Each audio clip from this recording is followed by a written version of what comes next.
revoici. Bonjour à tous, merci de me suivre.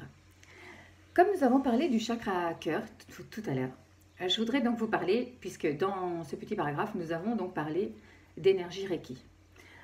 Je voulais vous parler donc dans cette vidéo de Reiki, des énergies Reiki, puisque moi je les pratique moi-même.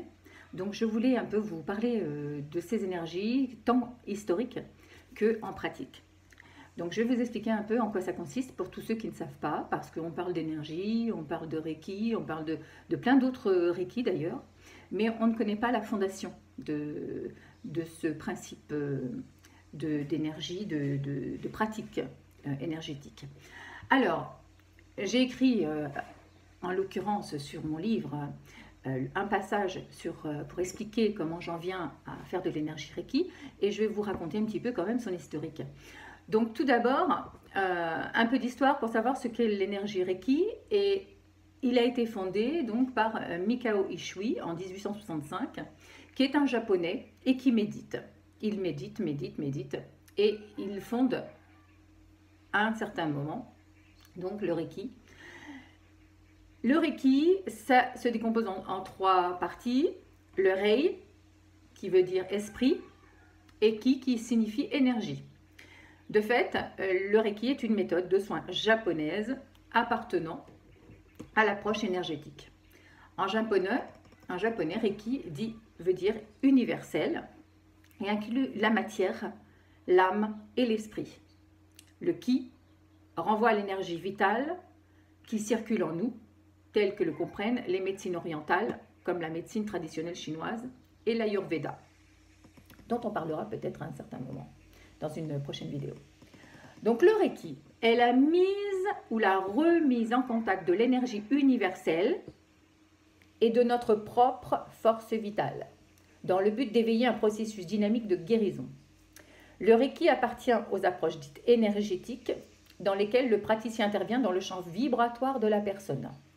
Cette habilité est habituellement associée à des techniques de méditation ou à des disciplines de pratique spirituelle, comme il en a existé, sous d'autres formes, dans la majorité des cultures à travers l'histoire.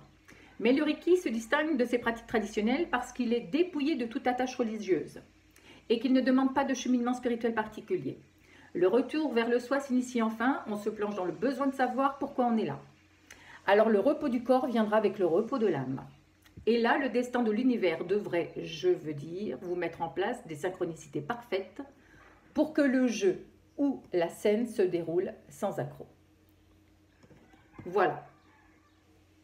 Un rapide descriptif historique de la mise en place du Reiki par maître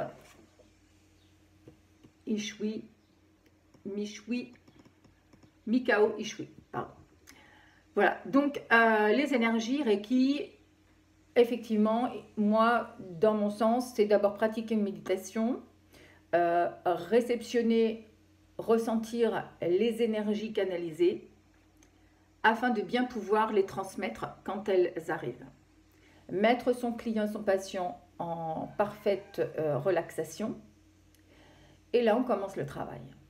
Donc, les énergies Reiki passent par les mains, que l'on appose à plusieurs parties, sur plusieurs parties du corps. Donc là, il y a toute une technique. C'est environ 1 heure de soin.